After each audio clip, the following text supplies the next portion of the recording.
Hello,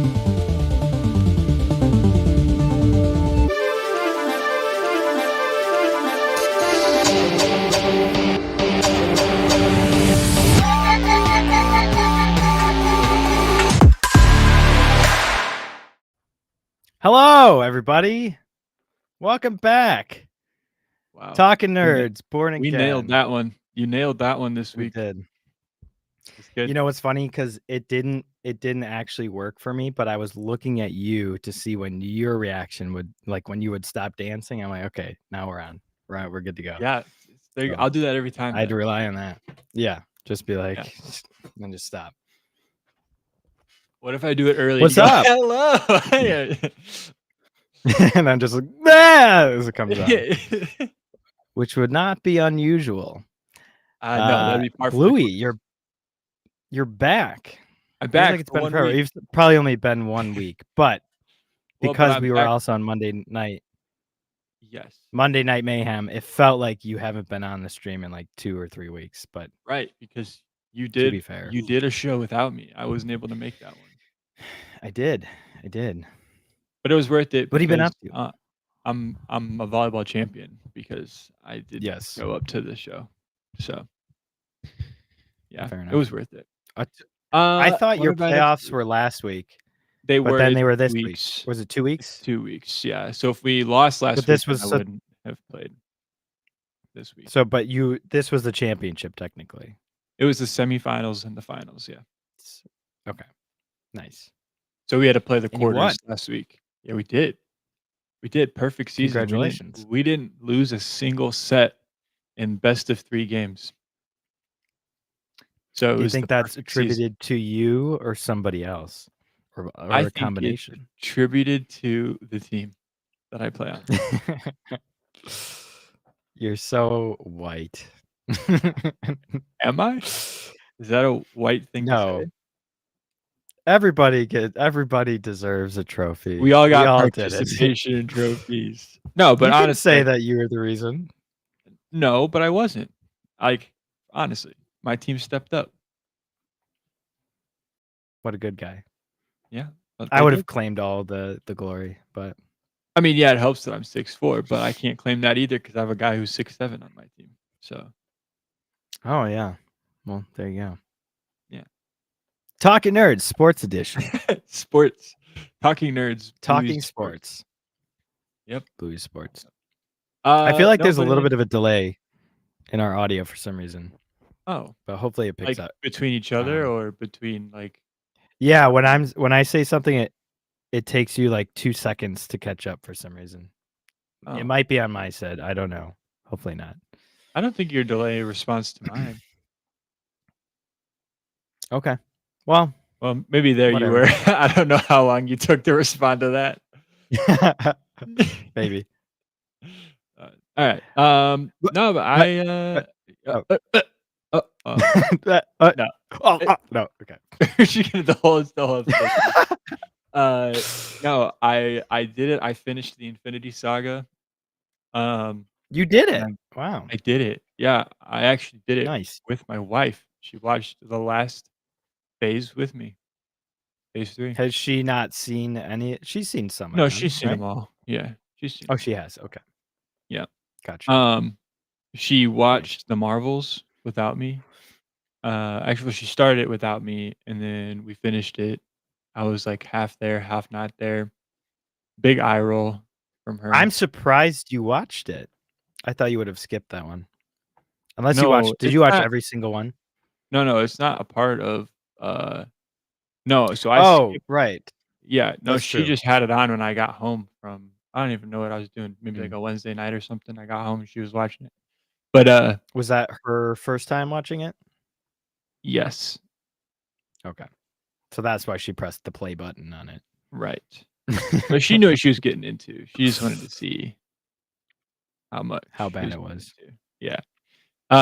We did skip Captain Marvel. We didn't want to watch that. And then we skipped the Wasp and Ant-Man.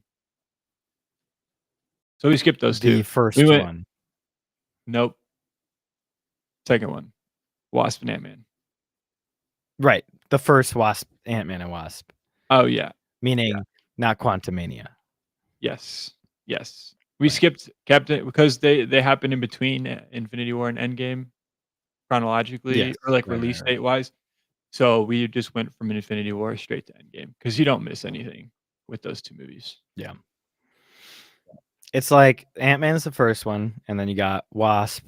Oh, and yes, Ant-Man's also there. And Yep. then the third one is Ant-Man and the Socialist ants. Commie Ants, or Like Social or Ants, communist ants, whichever whatever you one. want. Oh, Yeah. and also Wasp is here too, by the way. But Yeah. yeah. Uh, and She MODOK. got canceled because she was kinda oh, and MODOK, yes, this is true. And Kang? Oh, yeah. But I didn't watch the movie, so I wouldn't remember that or know that. Yes, this is true. I still haven't seen it. Well, I you're gonna have to. I think we Ugh. should do, like, a marathon of the worst, like Oh, why would or we not do maybe that not the to worst because ourselves? the worst is there's a lot, but maybe the most destructive ones, we could Why would we we could do watch some of that? the most You know, destructive ones. okay, so what I'm gonna do this week, and I'll report back next week, I'm going to letterbox rank the Infinity Saga. Nice. All 3 phases, I'll rank. You've seen mine, so Did you just you do can't let Infinity that Saga, influence you. or did you just do I did phases all of it. I 1 did through everything. Yeah, no, I'm just gonna do phases 1 through The 3 entire because I MCU. think that Yeah, any I mean, movie it would in phases 1 through probably 3 pretty is similar better than 4 through 6. because mine phase 4 for the most part is not on the top of the list except for, like, No Way Home, and Oh, that's that's true. That's the literally it. one movie that would trump That's anything the in my one that made it up there, yeah. yeah. Well, Deadpool and Wolverine might have been slightly above some of the Infinity Saga, but not by a Maybe lot. phase 3, like the 2 movies that we skipped in phase 3. That's Yes, well, probably definitely it. Captain Marvel, definitely Wasp and Black well, no, Ant-Man. Black Widow was not in there. No, Black Um, Panther. You Black didn't like that Panther, one. I think I put it higher than Black Panther. I don't Hmm, like Black Panther at all because I'm yikes. racist. You are. Yes. You are. Um, yeah, so I did that, finished that. We also finished another Harry Potter movie. We finished, You which know, one did we finish? well, Order Order of of the the Phoenix. Phoenix? We Yes. finished that one, but we also started and got Half-Blood partway through. We're on this weird, like, starting but not Half-Blood Fresh finishing. Prince. Yes. Yes. The Nice. Half-Blood Prince. Um, so yeah, we're working through that one right now. Sweet. I've been wanting to rewatch. In general, I've been wanting to rewatch the Harry Potters because the TV versions are on Peacock, so I want to watch the Mhm. extended editions, which I've heard actually makes some of the worst ones better. Not that they're bad. I think they're okay movies. Yeah, I think at worst it's probably like a 6 out of 10. I could see Goblet of that, yeah. Fire, Yes, that's the one we're talking about. but if you can make them better, the TV versions do make them better. I've heard. Mhm. But with the new news that we'll talk about, I really want to rewatch the Harry Potter movies to be reminded of the best that we're ever gonna get. You're just gonna make the series worse for yourself by watching them, like, close to the Yeah, start of the but it's series. gonna be a while before they Well, come out when's the anyway, series so gonna yeah, a year, 2 years? What is it? that's the problem. It's supposed to come out next year, which is absolutely insane because they Whoa. haven't even finished casting yet. They haven't even started anything yet, so it's like, "What are you doing, guys?" What are they gonna do, like So well, they're dang, trying to that's say crazy. that they're gonna do 7 seasons in 10 years, and I mean, think about the magnitude of this is HBO, and it's gonna be probably a well, okay, HBO doesn't do huge budgets, but it's gonna be a big show, big production, lots of sets, lots of costumes, CGI, practical effects, all these different things, a lot of big actors, hopefully. Well, maybe actually, hopefully not. But anyways, a lot of actors regardless. Mhm. So because of that, it's gonna be expensive, and think about how long it took for House of the Dragon. Each season took 2 years. Yeah. So this is gonna be probably Are like they a are they trying to do, like, an 8 to 10-month cycle on these? I mean, yes, because it's 10 years, so you got 3 extra years in there. So do the math, but Hmm. It's probably going to take them at least 14 years, probably. So, So like, let's say they get casting done 2 years per this season. week. Let's say they get casting done this week. If it's gonna release next year, like, at the earliest, we would see it in the fall, but, like, even that's pushed, like, Probably Christmas, Christmas of right? 2026. Yeah. Is that the is that the Uh, movie or the it book that probably happens was. during Christmas? Well, they all take Or place were during they, like Christmas, I know, but they, like, highlight they all Christmas. start in the summer and then they go to Right, summer. But school year. I think it released the same time, the movie, as um, Fellowship of the Ring, which was, I think, December of 2001. Hmm. Sorcerer's Stone release date. Okay, November 16th, 2001. And Fellowship of the Ring release It's date my was parents' December anniversary. 19th. So they were Hmm, within a month apart. okay. That's kind of crazy. Harry Potter came out before Lord of the Rings. Wild. Just barely, but Yeah, that is kinda wild. I wouldn't think those 2 in the same I know. You man. really don't. Hmm. And at the time, I'm sure if we saw them both, we'd be like, wow, Harry Potter sucks.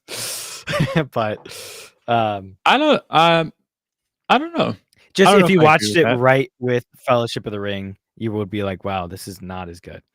But like Sure. comparing 2 fantasy movies of Yeah, big franchises, right. But But I love the Harry Potter. you wouldn't have to watch Deathly Hallows with Return of the King because Oh, that's no, they were not so for much further another apart. Right, 7 years or 8 right. years. Yeah. Um, yeah. Anyways, so I think I'm gonna rewatch them at some point, and I wanna get you in on this too.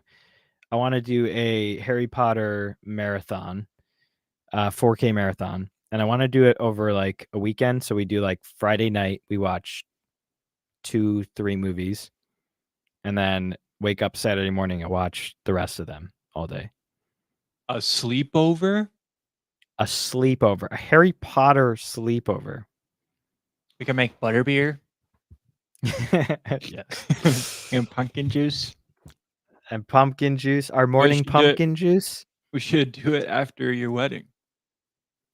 Yeah, well, I was thinking like fall, like Yeah, Halloween time frame. during, like, Um, peak Harry Potter season. and you know what?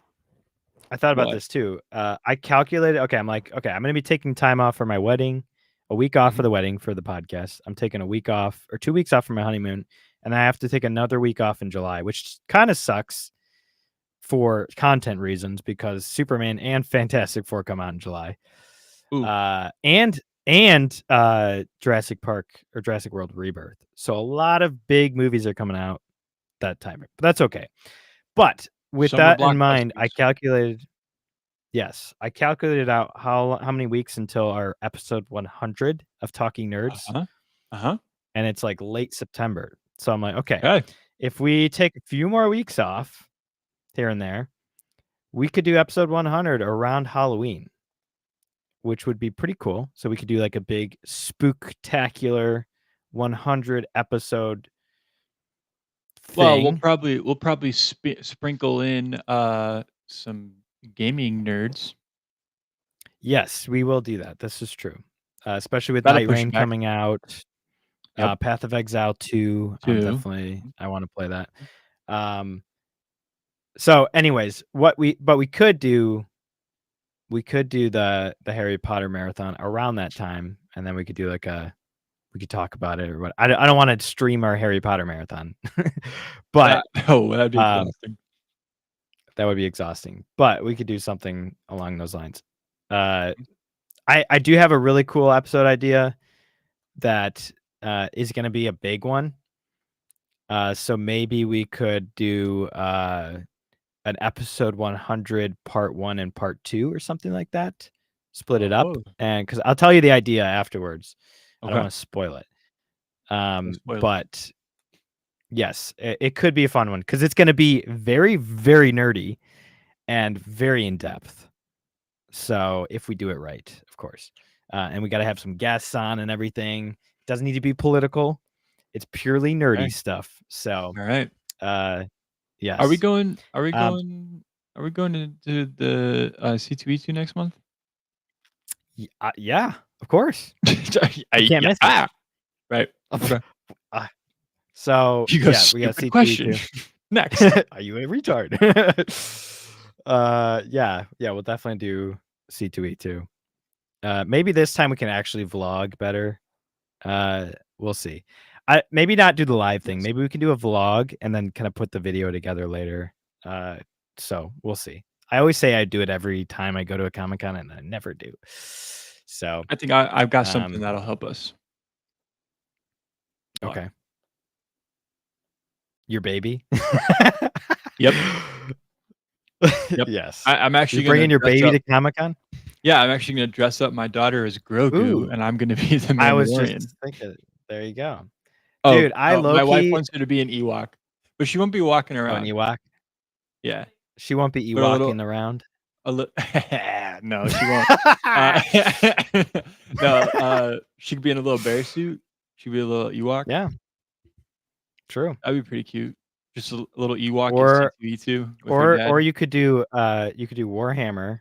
You'd be a space Oh, a space marine, and uh-huh. then have her as one of those winged babies, that's floating around. I was thinking one of those servitor skulls, just like, uh, Exactly. Just do um, the harness thing that you put them in, and have right. her make it look like she's floating somehow. But Somehow. I'll figure it out by then. It's like a somehow. month. Yes. No, but at some point, maybe we start planning now for next year, and Yeah. we do Space Marines, because that would be pretty Mhm. dope.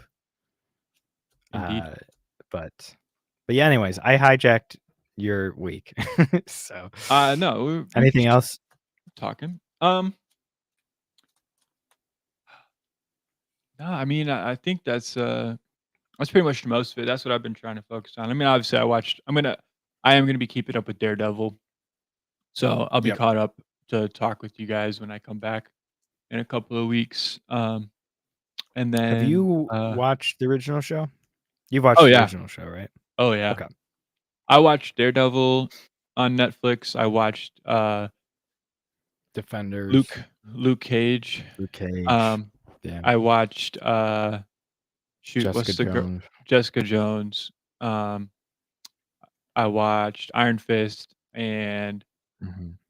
I watched a Punisher. little bit of. I did watch Punisher, and then I watched a little bit of Defenders, but I wasn't that much into it. Yeah, I heard Defenders is garbage. Um, Yeah, but I haven't watched most of them. I've only watched Daredevil. So I went into season 3 kind of confused, because I'm like, the building collapsed on him, which was happened at the end of Defenders, and it took me a long time to realize.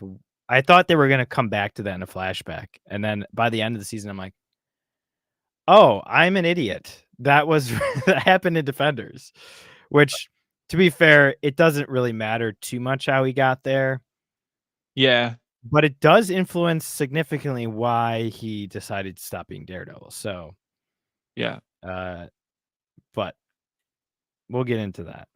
yeah. I did that too So, when I watched it years ago. oh, and then you watched I was Defenders after? No, I didn't watch Defenders. I just was like, Oh, "This okay. doesn't make sense," and then I just kept going, and then I looked it up later. I was like, "Why? I don't get what?" And then I Yeah. was, "Oh, okay, I missed it."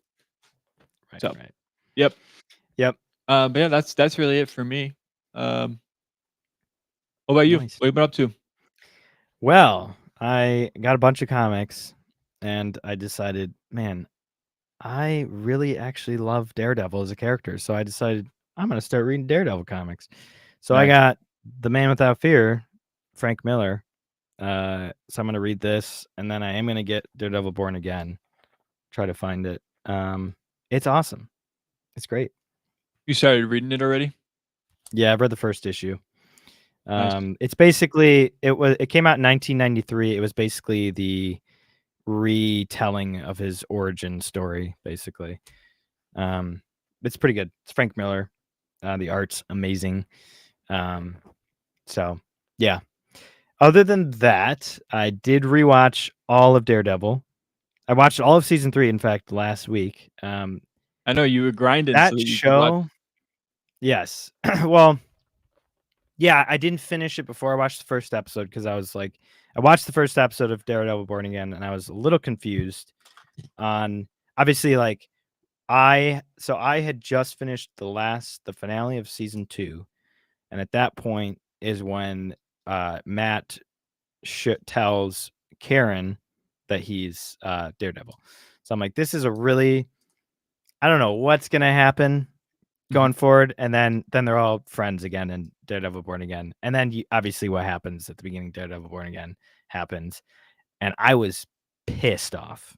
I I bet. literally Nick and I Honestly, it's watched it together, and I was like, what? What? I said it like 10 times. I'm like, you gotta be kidding me, man. I yes, was so upset. but I think you watched the video, so you know that he's probably coming back. Yeah, but see, that doesn't matter. It doesn't matter because okay, well, I want to talk about that later because I think Okay. Flash is coming in, so I'm sure he's gonna have some thoughts too. But Alright. um, anyways, so I watched season 3, and I've determined that Daredevil it might actually be my favorite show I've ever watched. It is Whoa. Well, show. insanely good It is. TV show. Which is why I was so upset when they ruined it in She-Hulk.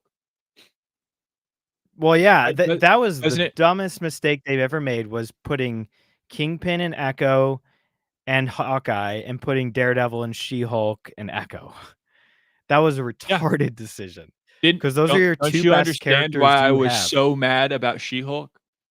Don't you get it I now? mean, I mean, you understood, yes. Well, I but, like, got now it, you but understand at a different I didn't level understand the because magnitude of it. exactly, I thought it was just exactly. gay, but like it's Well, just now it's bad. much deeper than just being gay. Yeah.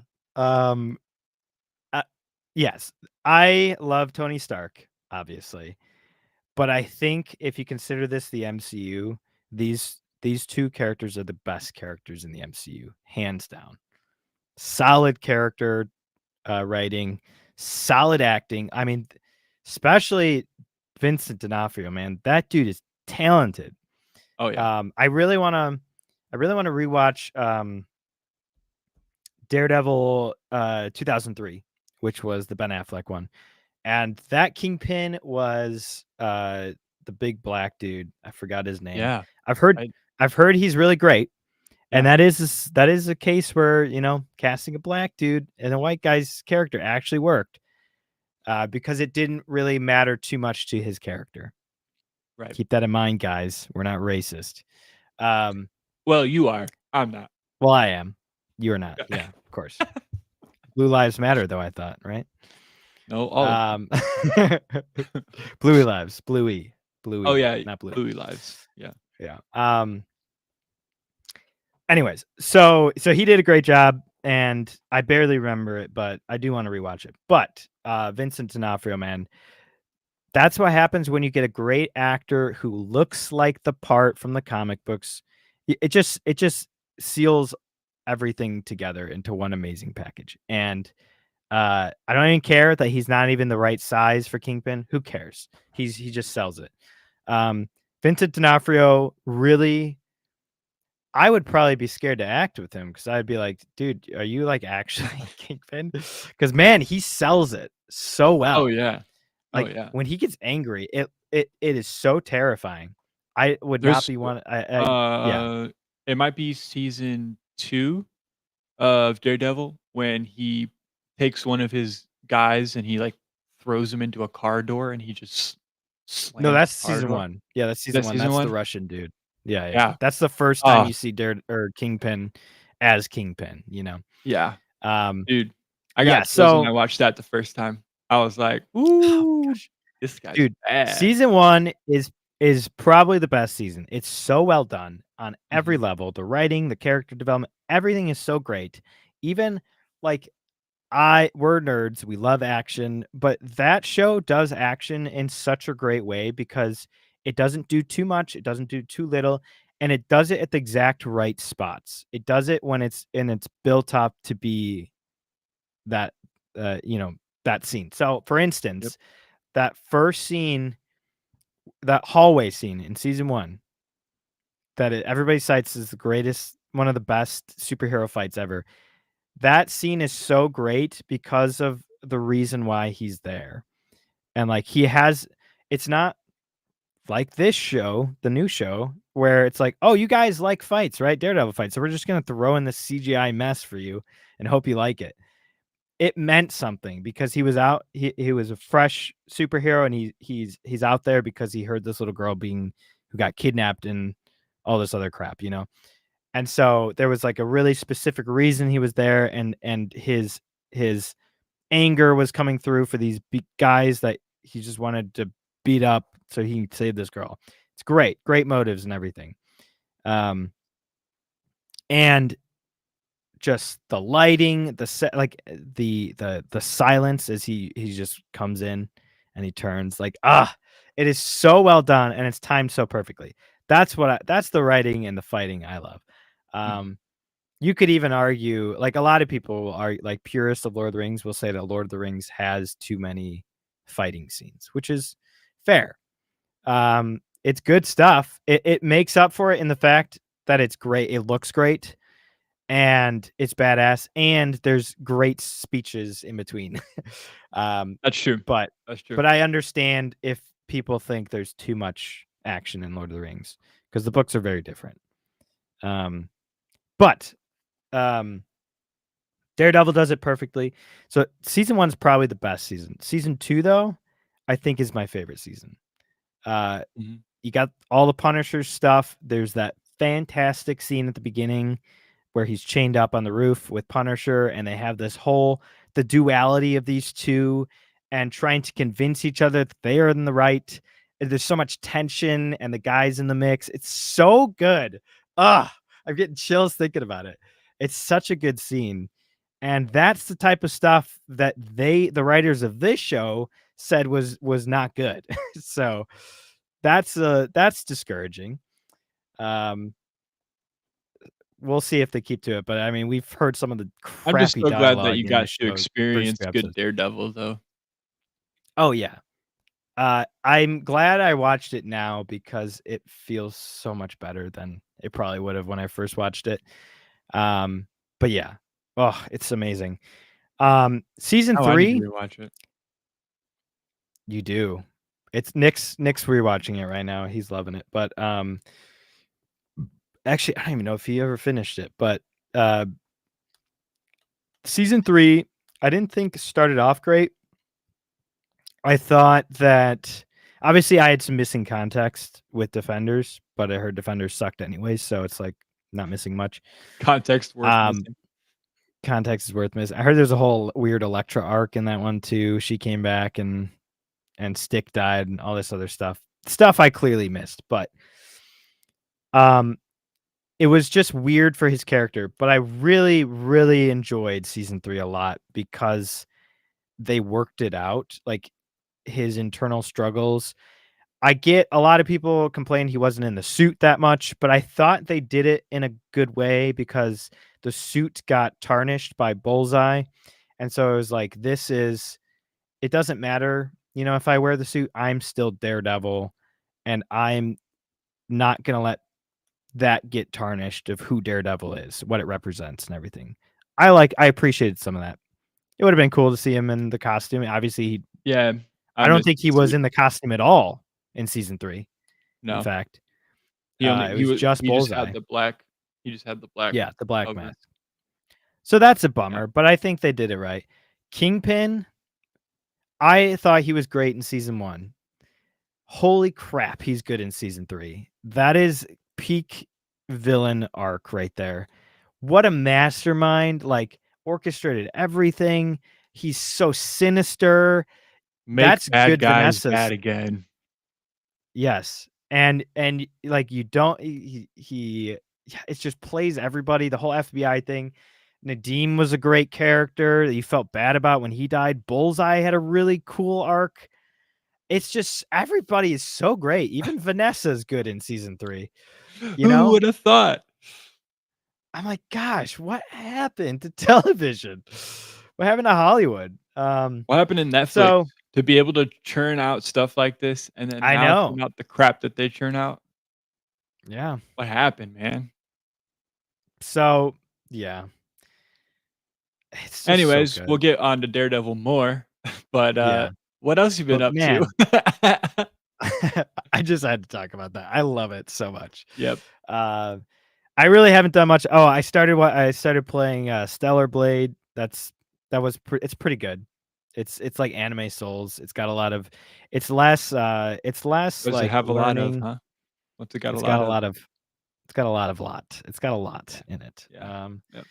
But it's mostly combos, which I Hmm. find very weird for a Souls game.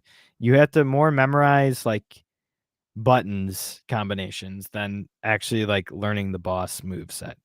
Um, so I don't like that as much, but it's still a good game, and there's other reasons to enjoy it. So, Right. um, but I've been stuck on this one boss in Bloodborne, so I've been kind of playing other games here and there. Bloodborne is difficult, very frustratingly difficult for me. A lot of people say it's one of the easier Souls games, and I feel like an idiot because I'm not doing great. But I'm probably like a third of the way through, maybe. So we'll see. Other than that, oh, I did start solo leveling.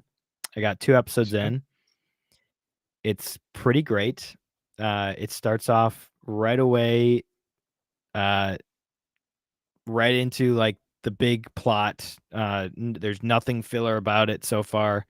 Obviously, I've only watched 2 episodes. Um, it reminds me a lot of like the ranking system of One Punch Man, but obviously not satirical. Um, and the main character kind of reminds me of Deku in My Hero, because he's the weakest person there is, and he eventually gets more powerful. At least that's the concept. I haven't seen much of it yet, but um, you haven't watched that yet, right? Yeah, it's pretty great. There's only 2 seasons out. I think season 2 is not quite finished yet. I think there's a couple more episodes they have to release, which I assume are bigger ones. Um, but yeah, it's pretty cool. I like it so far. So I'll be Nice. continuing that. I'm kind of doing my switching off between live action and anime shows. So I just watched all of Daredevil, so now it's time to switch to an anime. Um, I watched Constantine, 2005 Constantine with Keanu Reeves. What a weird movie. I liked it a lot, but very weird movie. Very early 2000s, you know. Okay. It reminded me of Blade in a way, Hmm. but demons rather than vampires, obviously. So, um, but it's cool. It's pretty badass. Keanu Reeves, that's I don't want to say it's his best thing. He's obviously always going to be Neo in the Matrix, but he's pretty great in this movie. Um, so yeah, him and the lead actress, I recognize her from other stuff. Let me look that up again. Constantine movie cast. Oh, Rachel Weisz, who's in The Mummy. She's the main girl in The Mummy. She's in Black Widow. She's the mom in Black Widow. She's in a ton of stuff. What else is she in? The Mummy Returns. I guess she's in Born Legacy too, and some other stuff. But yeah, so that was pretty good. It was enjoyable. It was a fun watch. And I think that's it. I haven't caught up with Invincible. I'm like an episode behind. But yeah. So there you go. I really want to play Space Marine 2. Really, really badly. And I really thought about playing without you. But Of course. We'll see. Maybe I will. Maybe I won't. But anyways, let's get into some stuff. Some Let's do stuff it. and things. So, no reason to beat around the bush. If you haven't heard, there's a new casting for Snape, Severus Snape in the HBO Harry Potter show. This chick, who's Janet McTeer, I don't know her. I heard she's a pretty good actress, but she's in negotiations to play McGonagall, and she looks like McGonagall, and she's a good actress, so Crazy. I'm fine with it. Oh, yeah, she was in, Ozark. Oh, she's in Ozark. Okay, I've never seen Ozark, but I have heard good things about her. You need to watch Ozark. Yeah, we'll see. I got too many other shows. And then we got this guy, Papa. Papa Asudi, Asidu. Steve He Estu has pretty much officially He been cast is as Snape. Severus Snape, the Half-Blood Fresh Prince. Harry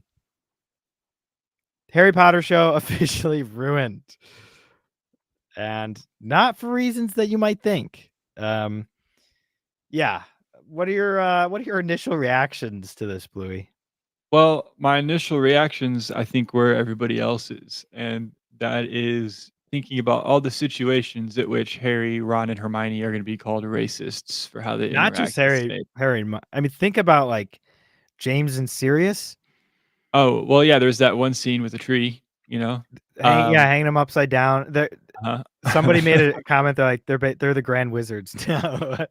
Everybody is You're a distant from Grand Snape. Wizard, Harry. Everybody is distant from Snape in the books and movies, and that's just going Everybody to hates him. Yep, He's ugly. yep. He's crass. Yeah, He's so selfish. really not like, if you're gonna do this, not the best character to do it to. Probably the worst character you could have race swapped, other Absolutely. than Hermione. Yes. Maybe. Yeah. And the Weasleys. Any of the And the Weasleys, any Weasleys. of the Weasleys. Harry, Or I mean, Harry. that would Well, but yeah, then yeah, I don't know. I don't know. Dumbledore, you probably could have gotten away with it. Like, Yeah, I wouldn't mind that. who's a black older actor? Morgan Freeman, maybe. No, he wouldn't no. I I wouldn't can want him. smell you, Harry. Oh, I can smell you. I don't know. You probably could have picked someone. Hagrid. Hagrid? Hagrid, that would have been fine. Yep. Yeah. Everybody Although loves there's Hagrid. probably some racist stuff there too, though, honestly. But half-wit, all this But other you see, stuff. that's what happens. See, that's what happens when you You make lose. That is exactly what happens when you purposefully race swap somebody. Now that person is somehow elevated and special, and you can't you foregone the character, because any Right, flaws that character has now are racist. right. Or they go And away for the sake of you trying to not be racist. right, and that's the thing. Oh shoot, did you send the link to him? Okay, Oh. never mind. False alarm. I forgot what I was saying already. The flaws in the characters. You've Oh, forgone yes, any character yes. growth. I was gonna say, a lot of people think that, okay, Snape's a good guy because he's the reason that Harry lives in the end. He's the reason that Harry's able to kill Dumbledore, or Voldemort, all these different things. But at the end of the day, his actions are only based on the fact that he loved Lily, and that is it. That is his only. He's selfish. He's He's extremely selfish. selfish. He's He's done a petty. lot of bad things. He's an evil Yep. person. He's been an evil person, and he's only making up for it because he works for Dumbledore. That is it.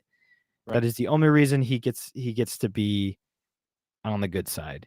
But he's not a good guy at all. He's a very selfish, evil. He's done really dark art stuff. He's like a lot of stuff that's illegal and wrong and all this other stuff.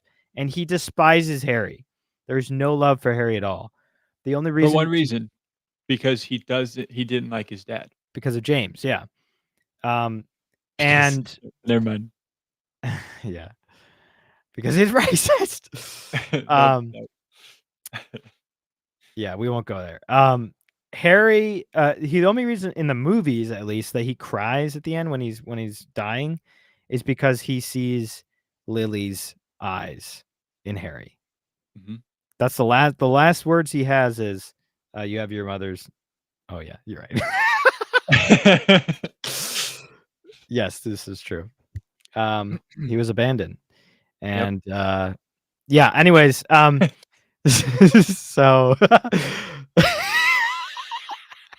I can't Maybe this was the right choice. I don't know.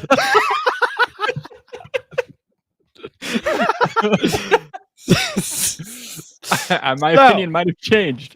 Yes, yeah, it might actually be good. So let's read this article, but there's beyond the fact that there's character reasons why this is wrong. There's also legitimate, just obvious reasons, and we'll get into those here in a second. But go away. Okay. HBO is closing in on two main cast members for its high-profile series adaptation of the hugely popular Harry Potter fantasy books. Oscar and Emmy-nominated actress Janet McTeer for Minerva McGonagall. Additionally, Emmy nominee Papa Sudu, one of the first actors identified for the series, is closing his deal to portray Professor Severus Snape. They are poised to join John Lithgow, who, as Deadline reported exclusively, will be playing Professor Albus Dumbledore. Okay, so a couple things right off the bat here. For one, this shows that Hollywood has not learned a single thing since saying that they would be doing less DEI, better quality. They're scared of Trump. All these different reasons out the door. They have not learned a single thing because the only reason that they did this, which I'm pretty sure they're going to talk about in this article, is for DEI reasons, for inclusion reasons, for diversifying characters. When we've talked about this a million times, Harry Potter's already extremely diverse.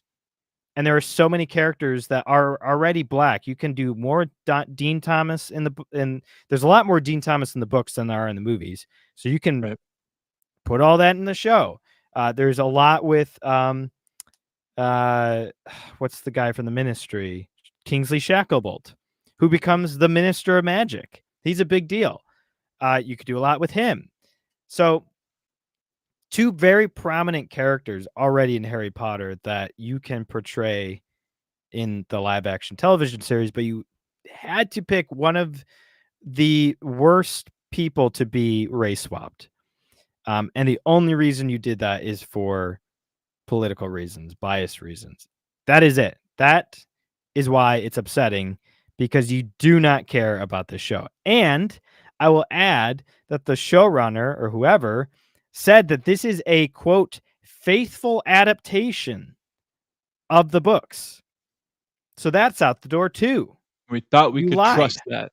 You freaking lied, because this is not a faithful adaptation. Faithful means being 100% accurate. So you screwed that up. Obviously, people are like saying all these different things about, oh, well, Snape, well, it never says he's white. We'll get to that. So that's one. Two, the original Harry Potter movies only casted British actors. That went out the door. And when you casted John Lithgow as Dumbledore, an American actor. Okay, so we can cast American actors now. Why would you not cast Adam Driver then as Snape? Because originally we were like, oh, he can't be casted because he's American. Doesn't matter anymore. He is literally perfect for that role. He's got the nose. He's got the nose. He's got the face. He's already got the hair. The hair? He's got the acting skills. He can have rage. Talented. He can, He can yeah. scream, He's got the voice. He's "More!" got the voice too, that low register voice. He is literally perfect. And arguably, the number one thing that a lot of people say, and I would agree with, is that the number one thing wrong with Alan Rickman's portrayal of Snape is that he's too old. Yeah. Adam Driver's a young guy. So Yep. you had your chance. You had the perfect casting right in front of you. And you blew it. You blew it. It's just like John Krasinski as Mr. Fantastic. And they literally show him on screen and just as a meme. They toyed with us. Hollywood is a freaking joke. So yes, HBO declined comment. We appreciate that such high profile series will draw a lot of rumor and speculation as we make our way through pre-production. We will only confirm details as we finalize them. Harry Potter series designed to run over a decade comes from writer showrunner Francesca Gardner and director executive producer Mark Mylod. Casey Bloys, chairman and CEO of HBO and Max Content at the time of the original announcement, called the show a, quote, there you go, faithful adaptation of J.K. Rowling's novels that will, quote, dive deep into each of the iconic books. Apparently not deep enough. You kind of missed some stuff there. Yeah. Speaking at a Max event in London last December, Gardner revealed that the series will stick to a canonical ages of Snape. Okay, yeah, I mean, yeah. You got one thing right, I guess. Who will only be 31, as well as the Dursleys, who will be much younger than they were in the movies. That explains the choice of 30s. that explains why they That casted. explains. Because he's obviously the best choice.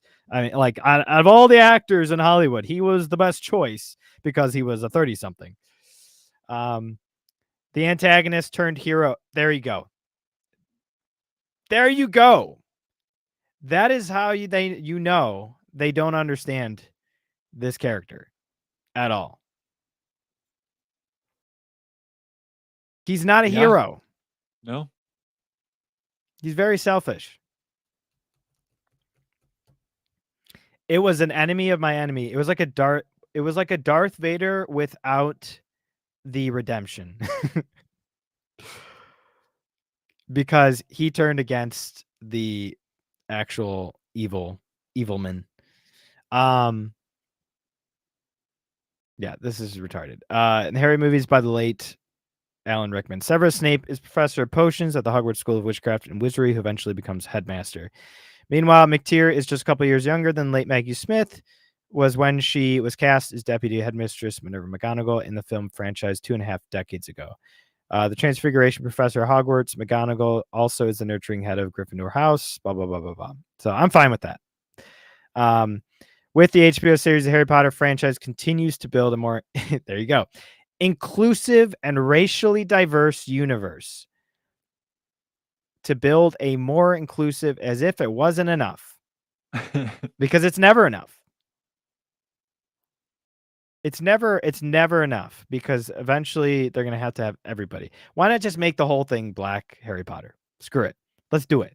Let's freaking Hamilton this bitch and make this black Potter. Let's do it. Takes place in Detroit. I'm in. They actually use Glocks instead of wands. Yes. Glock. Have you ever seen that Key and Peele skit? Oh yeah. It's so Many funny. times.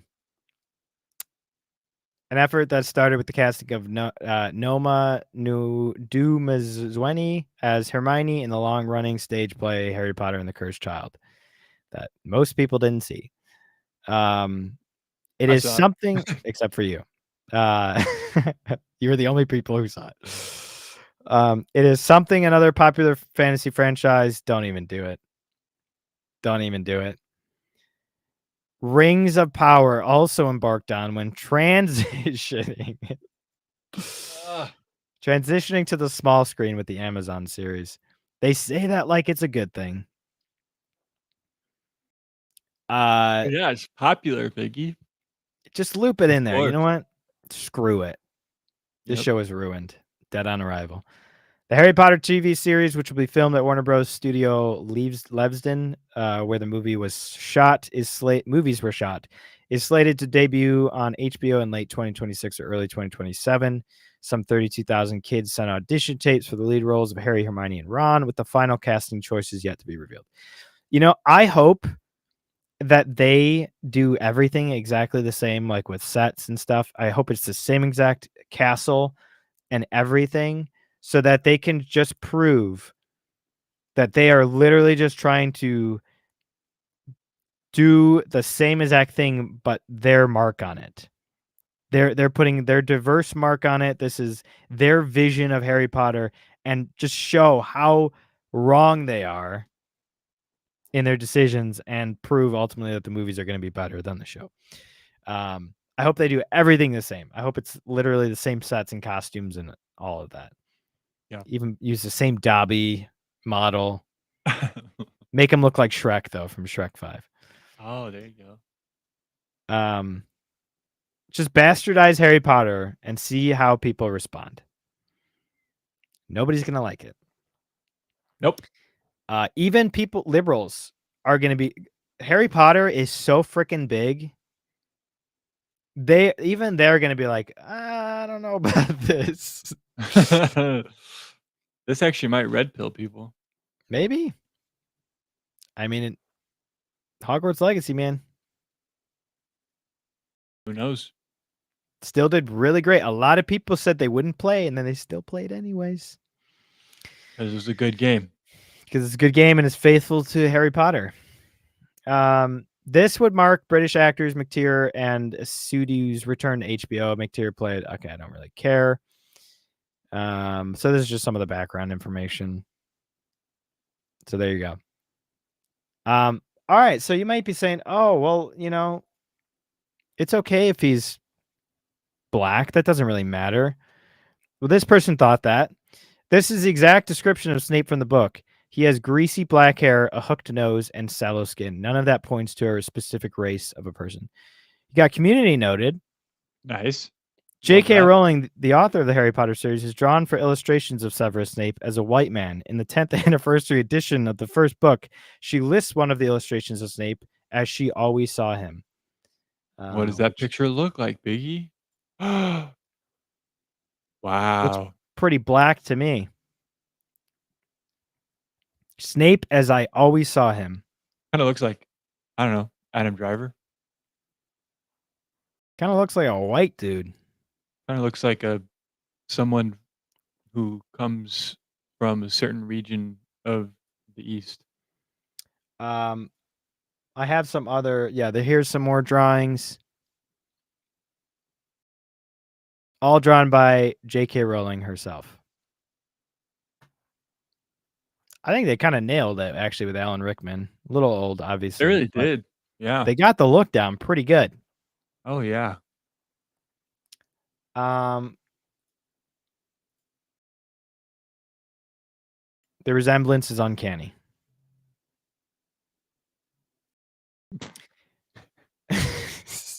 Ryan Kinnell, a great YouTuber,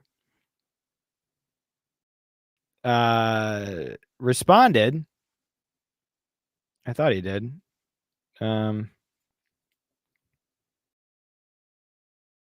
Where is it? Nope, I don't want to respond.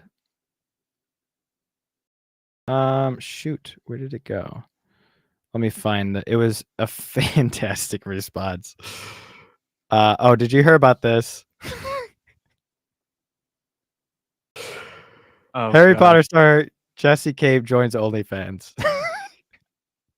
Oh, no. Looks like everyone will get a chance to see Lavender's. All right. Here we go. Here's his response. I've actually read all the books, unlike you, so I'll help you out. Snape is described several times as pale, multiple times as having pallid and sallow skin, once as the color of sour milk, and since even that isn't enough, it's described literally as marble white during his last confrontation with Voldemort. Hope that helps you, retard. So, Yikes. There you go. I even found this tweet from a black guy on Twitter. So let's get a black person's perspective of this casting. Whoever at HBO needs to hear this. Casting a black African man to play white British Severus Snape doesn't give me representation at all. It gives me nausea. Because Harry Potter has been around for 28 years and 8 movies, which means you've had exactly that long to create a similar black series of your own. You chose not to. So to make him black now can only be to piss off the white fans that made the series successful in the first place. It won't work. They tried it with Little Mermaid, bomb. They tried it with Doctor Who, bomb. They just tried it with Captain America, bomb. And like these 3 flops, white people will boycott and black people couldn't care less because the show is obviously being made by people who hate the franchise and its characters. This ridiculous DEI casting should have stopped by now, but obviously US aid and the ESG people are paying for it. So it's easy to burn other people's money. Keep it up, Hollywood. I love laughing at the YouTube critics laughing at you fail. Spot on. Well done, sir. There you go. Don't take it from us. So, yeah. Pretty much as soon as I saw that, nope, my heart dropped. I'm like, this show is done. So it is dead on arrival. This show is going to suck. And it could have been as Nerderotic said, it could have been the biggest television series of all time because Harry Potter is he said the Harry Potter is the Star Wars for millennials, which is 100% true. Mm-hmm. It is huge. And you dropped the ball big time. You dropped the snitch. You had the golden snitch. You had the golden snitch and you lost it. You dropped the quaffle. So, honestly, I know we messaged over this a little bit.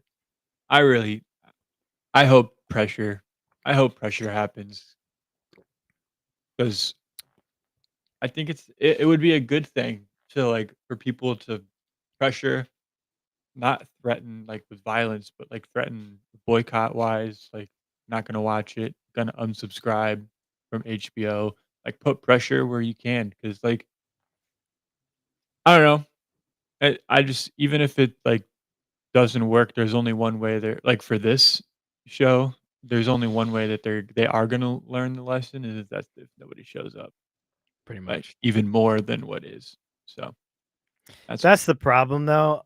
Unlike unless it's really garbage, like if the Snape thing is the only thing that's wrong with this, and they get everything else right, people will show up. Even if it's bad, people are going to show up a lot at the beginning. It's going to bomb after that, probably, because Harry Potter fans are extreme purists when it comes to the source material. So who knows? They could get everything else right, and people will watch it. They'll try their very best to ignore the Snape stuff. They probably won't like it as much as the books. They won't like it as much as the movies, but they'll still watch it. Yeah. It won't get the viewership that they're hoping for, though. But it'll probably do better than Rims of Power. So, and you can't like imagine if it gets canceled. Like, what a shame that would be for them, right? You're only like 2 seasons in. You stop at Chamber of Secrets. I mean, have they allocated everything for it? I mean, it's HBO. They do manage their money. I don't know. I guess I couldn't say that definitively, but for the most part, I feel like HBO manages their money pretty well in terms of budgeting. I could be wrong. Fair. Warner Bros, on the other hand, they suck at making business decisions, but HBO, I feel like, does a pretty good job. But this could be the one. This could be the one that ruins everything. All right, moving on. James Bond, more James Bond news.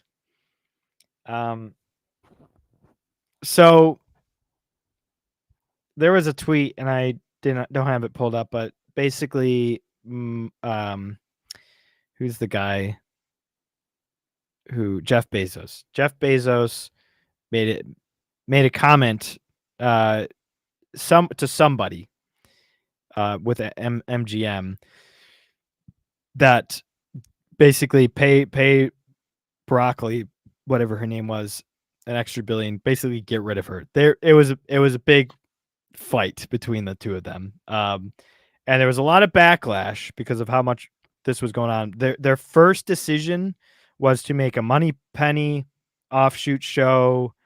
There were a couple other random things, but it was basically like franchising the heck out of this instead of just making James Bond movies. But in order to calm the waves a bit with all this backlash, they decided that James Bond will, at least for now, remain British and male. Oof. Not anything about him being black or white or whatever, but he will remain British and male under their management. So James Bond now under the creative control of MGM Studios following its buyout of producers Barbara Broccoli and Michael G. Wilson will remain a man and British or the Commonwealth, according to UK. Can you imagine making him Australian? That'd be kind of funny. I'm James Bond. The name's James Bond. Out here with the wildebeest and the kangaroos. We drive our lorries and get our guns out to boot. Yeah, he can't have a gun legally, so. Because it's a prison colony. No guns It's a allowed in prison prison. colony. Yes. The Daily Mail newspaper reports that following speculation of how the 007 character will evolve with Amazon, an internal memo was circulated at the studio, quote, stipulating the spy will not change gender or nationality. Deadline has reached out to Amazon for comment. James Bond has been one of the big screen's great icons since his first outing in 1962's Dr. No, under the aegis of producer Albert Cubby Broccoli. I just watched Dr. No. Great movie. His daughter, Barbara, and stepson Wilson took up the baton and have steered the brand into a billion-dollar franchise over the last 3 decades. Not in a great way, but they did it anyways. The last Bond film was 2021's No Time to Die, starring Daniel Craig. And in his 5th outing as 007, Broccoli would not be rushed on finding a replacement for her leading man. Following Amazon's purchase, including the lucrative Bond intellectual property. Purchase of MGM Studios, including the lucrative Bond intellectual property. Creative differences were reported, culminating in last month's buyout by Amazon. With speculation rife as to how Amazon will capitalize on its new property, the Daily Mail quotes an insider on the streamer explaining, there have been so many erroneous rumors about the future of Bond. Amazon is committed to keeping the spirit of Bond alive, and that means he has to be British or from the Commonwealth, and he has to be male. Other questions about the brand, including the prospect of spin-off shows, prequels, and properties pushing other characters such as Miss Moneypenny, Q, and M to the fore, have yet to be addressed. I please do not. Please do not just make James Bond movies. They are already characters in those movies. The reason James Bond is popular is James Bond, not Moneypenny. But that'll be their excuse. Oh, we're keeping James Bond British and male, but we're not going to make that much James Bond content. We're just going to make Moneypenny content. Okay. So I guess it's something. I bet Idris Elba, though, will be in the lead for the role. There's no way Henry Cavill will be cast.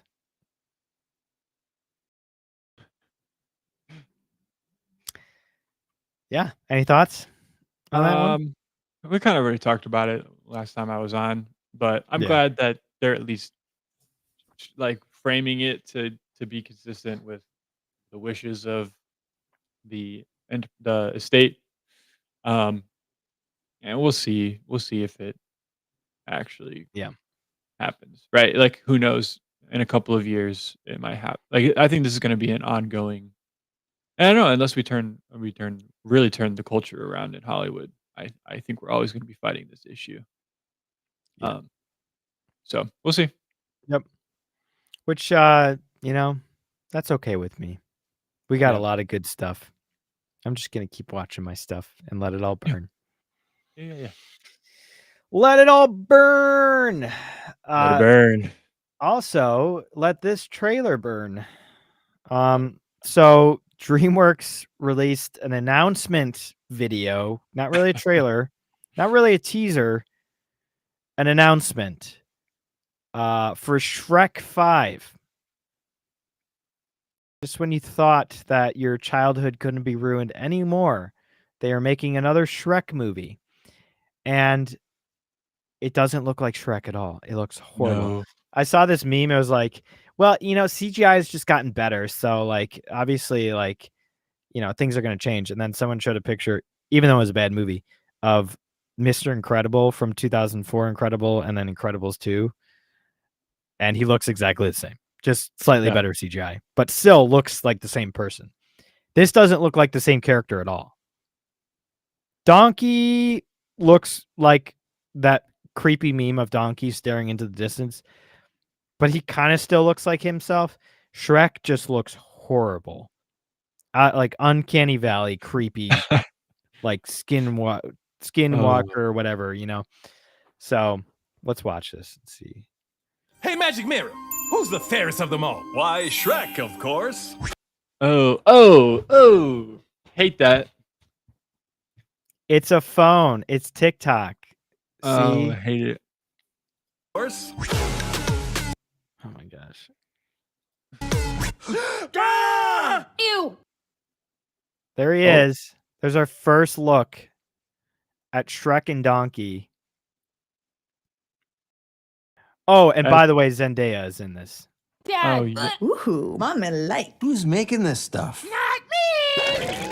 Whoa!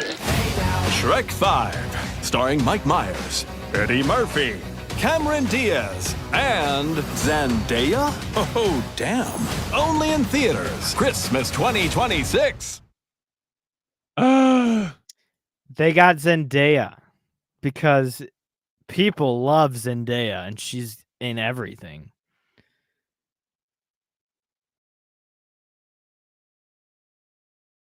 Gross. Whoa! So that's Zendaya right there, I guess. And I think they had 3 kids, right? Don't they have 3 kids? I think so. I haven't seen like the last 2 Shrek movies. So wait, this is just Shrek 5. Yeah, I haven't seen Shrek 3 or 4. I love Shrek, and I really love Shrek 2. I have not seen the other 2, but I think he had 3 kids. I don't remember if one of them is a girl or not, possibly. So I assume this is their daughter. But she's Zendaya. She's in literally absolutely everything. They even threw her in the upcoming Odyssey movie. Which, by the way, I don't know if we talked about that.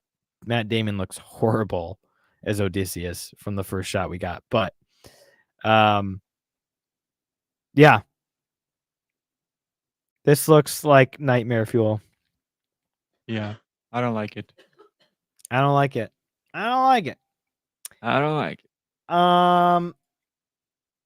All right, so as sort of a preamble to our discussion here on Daredevil, Born Again, I just kind of want to preface how the show's doing right now. Spoilers, it's not doing great. Not great. Not great at all. Daredevil Born Again launches with 7.5 million views on Disney Plus. Let's see what that means. Daredevil Born Again enjoyed a strong launch on Disney Plus. But actually not that strong. No. According to the Mouse House, the Marvel television series drew 7.5 million views in its first 5 days of availability on Disney Plus, with a view defined as total stream divided time divided by runtime. That makes it the here again. This is what they always do. It's the best iPhone yet since the last iPhone. That makes it the biggest streaming debut on Disney Plus this year. It's March. It's actually not the one and only thing that's streamed, debuted on the platform this year, unless you count Spider-Man, but I don't know if they're counting that. So, my they probably did Spider-Man. beat Spider-Man. The show officially launched on March 4th. Let's see how well it did. Yeah, Disney does not regularly release viewership information. They lie about viewership information. So exact comparisons. They don't regularly release accurate viewership information. Exactly. It's all They're who's their source? Disney. Disney is information about exact comparisons are difficult. But for some context, it was previously reported that the Sterling K. Brown drama Paradise, don't know what that is, drew 7 million views across its first 9 days of streaming on Hulu and Disney Plus. That's Hulu though, not Disney Plus. Earlier this year, the first episode of Marvel show Agatha All Along hit Marvel Wannabe show hit 9.3 million views in its first week in September. Now, was that 3 episodes or 2 episodes on release? 2. It was 2. So that's sort of a direct comparison there. Agatha All Along did better than Daredevil Born Again. Daredevil Born Again saw the return of Charlie Cox. Okay, all these guys came back. The show has enjoyed positive reviews. I thought there was more. All right. Well, the main thing here is Agatha All Along hit 9.3 million views. If we compare this to Acolyte, which we know how bad that was, it literally got season 2 canceled. That reached 11.1 million views in the first 5 days with a 2-episode release. Yeah. And that show was 3 million short of Ahsoka. So actually, the bigger picture here is we see a trend, right? We're seeing a trend, and it's going quick. We're seeing a trend. Now, is that to say that Daredevil Born Again is somehow worse than The Acolyte, Ahsoka, and Agatha All Along? No. I don't think so. No. I think it really might be superhero fatigue. No. It might actually be happening. I don't think it's superhero fatigue. I think it's Disney fatigue. Well, it is Disney fatigue, but superhero fatigue is involved in that as well. But you're probably right. It's probably mostly Disney fatigue. But the fact that if it was Disney fatigue only, then the show probably would have been doing better because of the fact that Daredevil, the Netflix show, had so many fans and it did so well. So you would think that if it was only because it's Disney, people would be watching. Now, it also could be people don't have Disney Plus accounts anymore. Right. They canceled their subscription. That could be part of it too. People have canceled, and I think people, even if they watched the Netflix, loved the Netflix, and didn't have Disney Plus, I don't know if they would get it to watch this because they don't trust Disney, which is why I think it's Disney fatigue.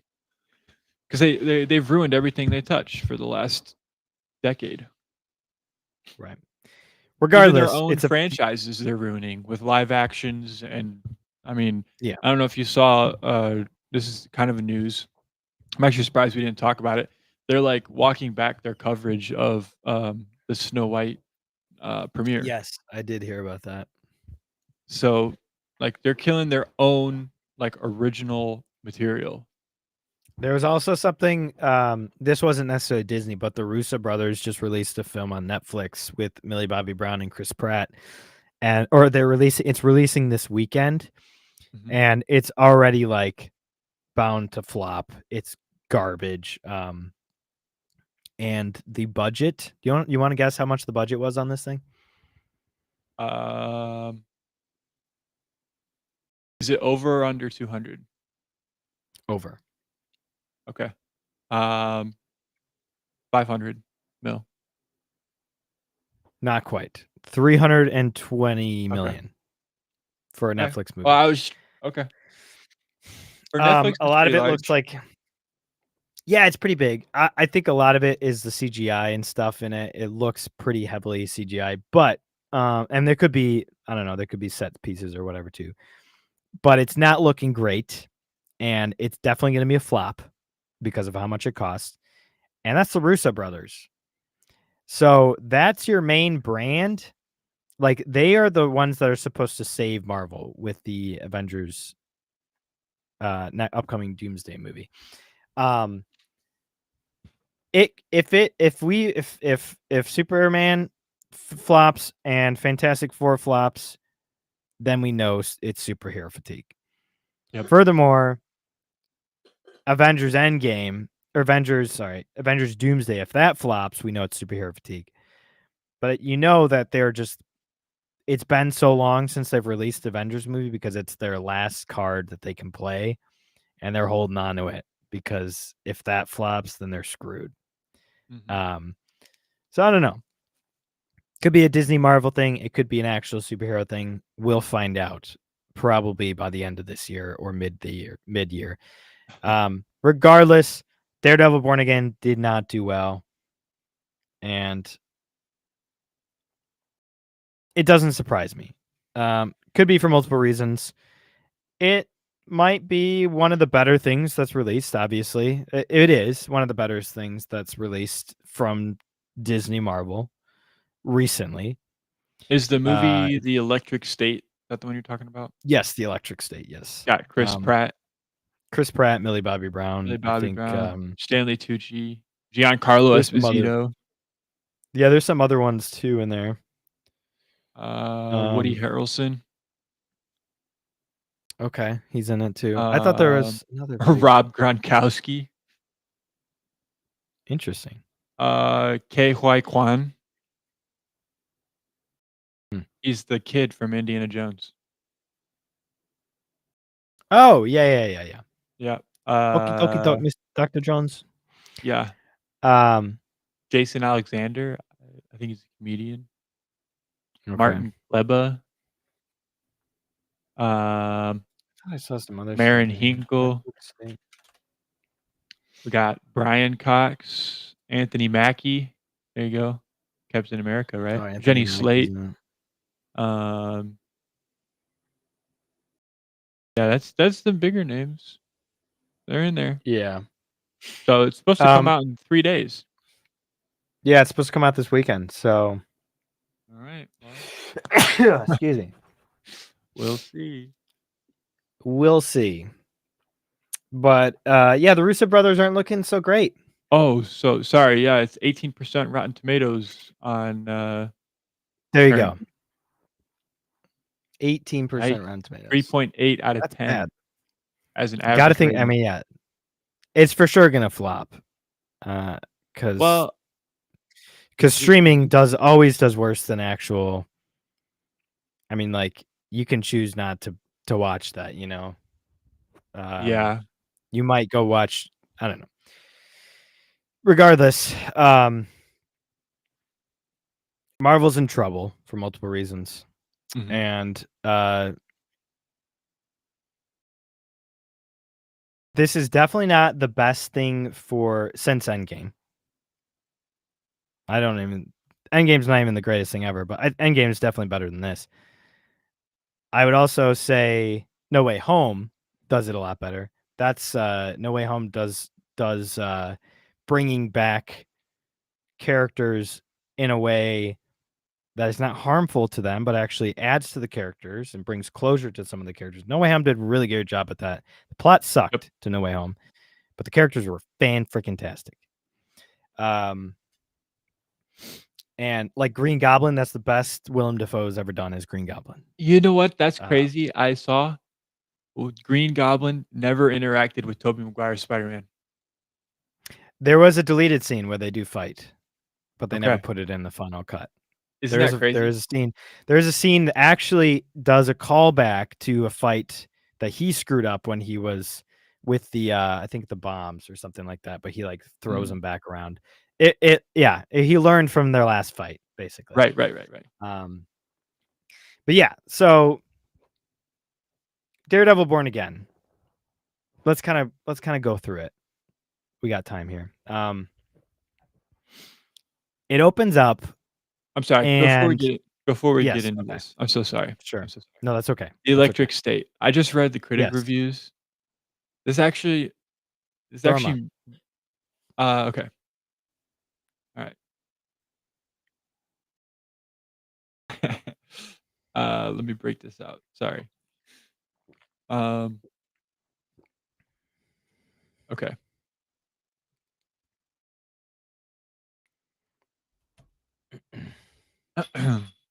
Let me I'm gonna put that. You didn't put the link in for Flash, right? I'll go put No, that I in. didn't. Okay.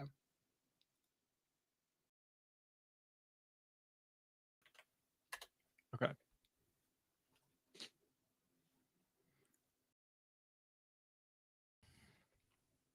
Can you zoom in a bit? Yeah.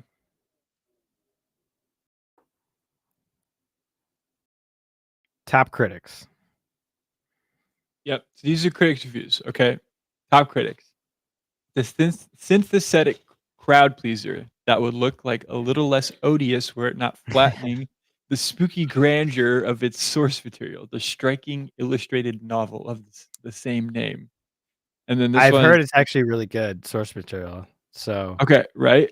And then this version of The Electric State is a family-friendly action film utterly devoid of subtlety or nuance. Okay?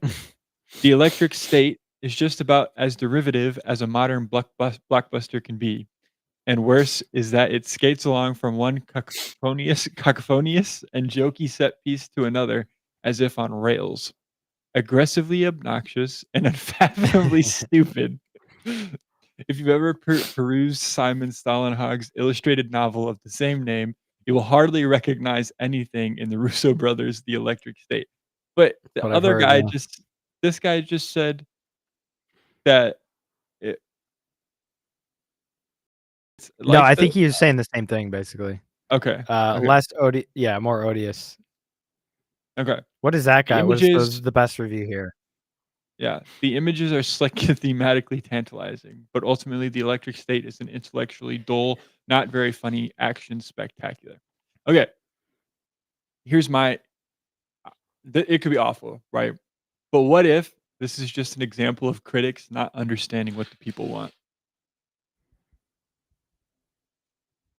Yeah. Because to me, this seems so like surface level, right? It's like Like Borderlands. this guy. Seems like a lot like Borderlands. Yeah, like the world itself. Completely devoid of the source material, yeah, and it's just a joke and Yeah. The visual same as everything spectacle else. alone makes it worth watching. And while it may not reach the heights of his ambitious premise, it offers enough moments of wonder to make the ride worthwhile. Okay, you read that one. Impressive VFX and a talented cast struggling with the thin material. The movie short circuits on its bloated derivative sci-fi concepts. The Russo brothers' post-Marvel formula throws everything at the wall, yet delivers nothing beyond surface-level spectacle. If the Electric State is a misfire, it is. At least it's an interesting one. I mean, all these guys are left leaning, so it's interesting. Even they hate it. That's what I'm saying. Like, what if it's just garbage? What if it's not? Are you still gonna watch it? I'll watch it if you watch it. I'll watch it. Okay, maybe I I'll won't watch be it. on to I don't talk know when about I'll, it, but you can give my perspective. I'll text you my review. I'll I try would to do it watch on it before next Letterboxd and week. then I'll But send it to you. okay, I don't know when I'll be able to watch it, but we'll It'll see. probably be bad. Like I'm not trying to Oh, fend yeah. for this. I just find it interesting. Like, is there a way we can predict when top critics of Rotten Tomatoes? Because you could pull up countless movies where top critics give it sub 40%, but the audience is over 90 or over 85. Right? The Like, thing is, Russo brothers don't have a great track record beyond Avengers or Marvel movies, I should say.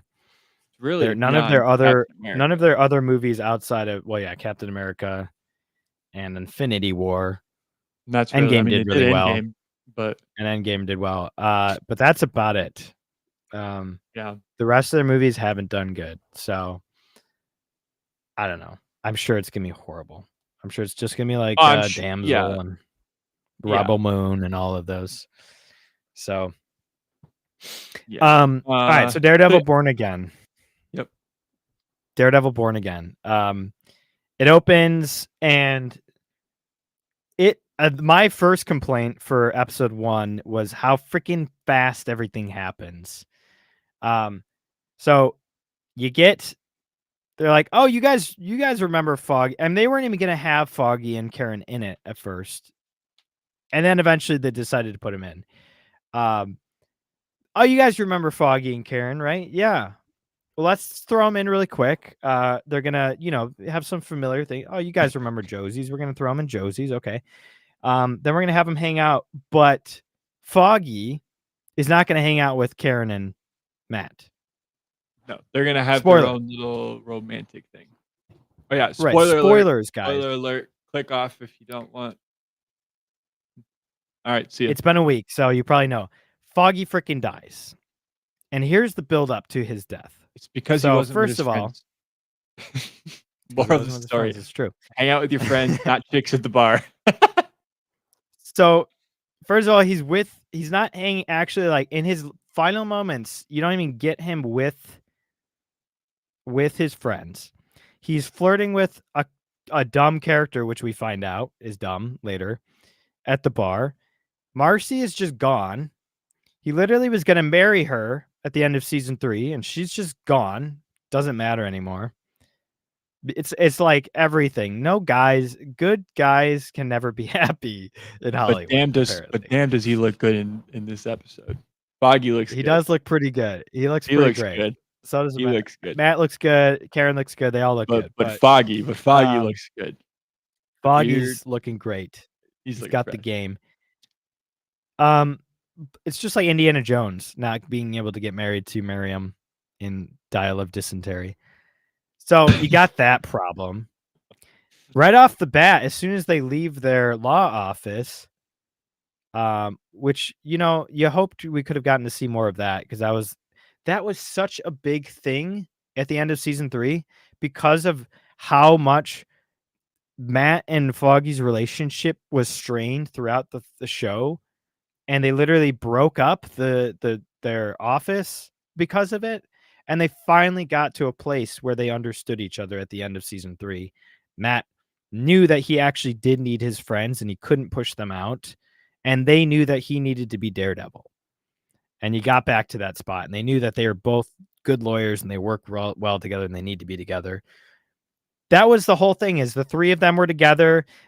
They got broken up because of conflict. And at the end, they all got back together. Yep. So you don't even show that at all. You also have Foggy saying something along the lines of reverence for the past and hope for the future. Randomly just throws that line in there like that's a casual line that you would say to your friends. Yeah, no problem. It didn't even make sense in the conversation. I just got they literally the just past, said brother. that because it's a meta line, because it's like, oh, see, guys, we care about the show that you guys care about. That's why we're showing you all this familiar stuff. Hey, listen, I just got reverence for the past and hope for the future, man. It doesn't matter what kind of context it's in. It's just what it is. Right. It is what it is. It is what it is. So you drop all this crap. And then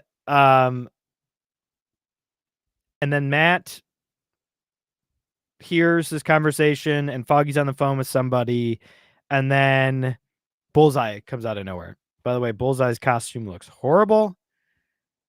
It looks so dumb. We get no, and who knows? Maybe this will be explained later. We don't get any context of how or why Bullseye is doing his thing. Let's hope they explain it, but I could see that they don't because that's Disney's way of doing things. But Bullseye comes out of nowhere. It's all a distraction to get Foggy and Karen outside, and he kills Foggy, shoots him. Foggy freaking dies. So before we go any further, Well, he could have killed Karen, but he didn't. he could have killed Karen and he didn't. And I want to get to that in a second. He killed like everybody okay. Yeah. Yeah, randomly he killed, like, it's so stupid because, okay, well, let's just talk about this quick actually. Yeah. Because Yeah. in season 3, when he's dressed up as Daredevil for the first time, he goes to the bulletin, he kills all these people without hesitation. He gets to Karen, he says, "Hey, Karen," and then he kills the person next to her, which is the witness that they needed alive. And then I think he's about to kill Karen, but then Foggy stops. What happens? I can't remember exactly how or why, but he basically doesn't have a chance anymore. And then he goes. The one thing that I didn't like about Daredevil season 3, actually, I do have one complaint, is that in the church, when he's going after Karen, he kills Father what's his face instead of Karen, who's standing kind of behind her actually. And I didn't understand that. I'm like, why would you do that? You have a clear shot of Karen. That is your primary goal. You would kill her first. And you've been trying to kill her this entire time. So I didn't understand why he killed the father. And then they kind of just glossed over the fact that he died and didn't really have a moment with Matt talking about it. So I didn't like that in season 3. But regardless, Bullseye wouldn't have hesitated. And so two cops come out, and I guess they probably had guns, so maybe he shot them because of that. But then, he would have just shot Karen without hesitation. He shot Foggy without hesitation, so why would he not shoot Karen? And then Daredevil swoops in and kicks the gun out of the way. So that's why she got saved, but she would be dead. Right. She's kind of outliving her welcome in life, to be quite honest, because there's been so many moments where Karen should have probably died and didn't. Yeah. And this is like the dumbest one of all. I agree. And it was just in my mind, I was like, he's going to take out both. And then he's just like shooting around her. Like it really felt. Yeah. And then like he didn't double down on, like he didn't double tap Foggy. No. Like he just shot him once. To be fair, he's Bullseye and he always is accurate. So that's his whole thing. Well, then why is Foggy still alive on the ground? Because he's bleeding out. I don't know. Look. Should have aimed for the head. Quote Thanos. Probably. But it makes it more dramatic for him to go and then hear the heartbeat going away. They wanted to get you in the feels. Well, it missed. He missed because I thought Karen was going to die, and that would have made it feel more dramatic to me. And she's still alive. Probably. So. Well, that's the thing. And we'll get back to this fight, but Karen, why did you leave Karen alive then? Because she literally is only in like 5 more minutes of the show after that. She F's off to San Francisco for some reason, and then doesn't give Matt the time of day during Bullseye's trial, and just leaves. And that's that. And we're done with Karen. It's like, what the frick? For now, maybe. Yeah. So we gotta remember when Foggy gets shot, we have to remember it's fine to be upset about these things, but we've got to remember it's only 2 episodes. I know, but it was a really bad 2 episodes. And here's furthermore why it's a problem, because if this is one of the biggest TV shows ever, and it's got such a loyal fan base, and this is the first thing you've had of Daredevil technically in how many years now? 7 years or something crazy like that? It might be like 9. I'll look it up. It's been a long time. And so you really got to nail this first episode back. And they screw it up right away. So it kind of You're does right. matter Seven. a lot. 7 years, yeah. So it really does matter a lot. These people didn't want to have this show without Foggy and Karen. And then they did this. So when Foggy's bleeding out on the ground, Karen's crying over him.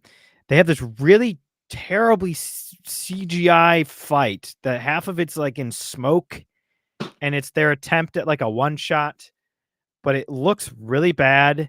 It was And awful. Daredevil's their movement looks so Fake. like Just looked fake, yeah, like stop motion almost, kind of like really weird.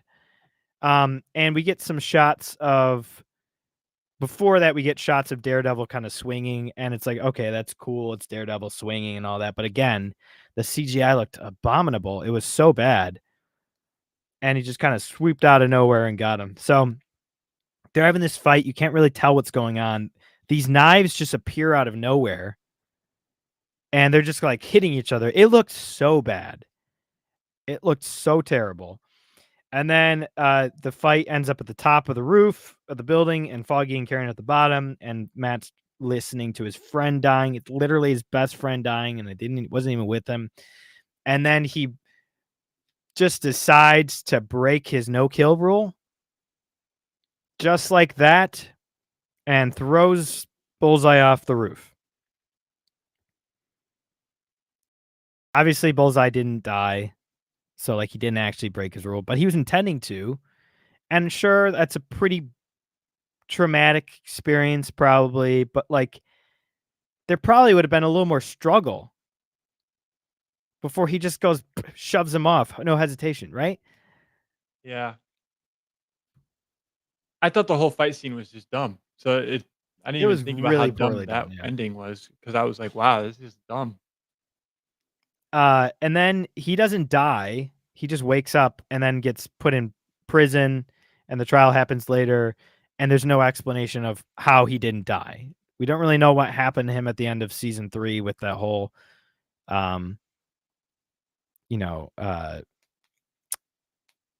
surgery. But somehow he just doesn't die. I don't know why.